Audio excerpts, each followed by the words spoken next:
2 ते 5 मध्ये ते असं म्हणतात की एक अर्धा पाऊण तासाचा स्क्रीन टाइम असेल तर हरकत नाही, पण तोही सलग नको, ब्रेक्स मध्ये द्या. बरं, हे दिवसभरातलं एका वेळेला अर्धा पाऊण तास नाही.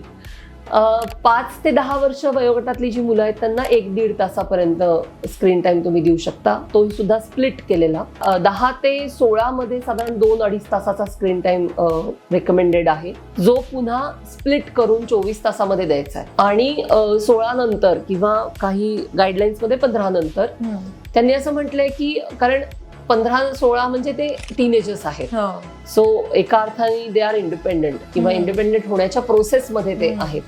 सो त्यांनी त्याच्यामध्ये 2-3 गोष्टी प्रामुख्याने मेन्शन केल्यात सगळ्यांनीच, की पहिली म्हणजे तुमची झोप कॉम्प्रोमाइज नाही झाली पाहिजे.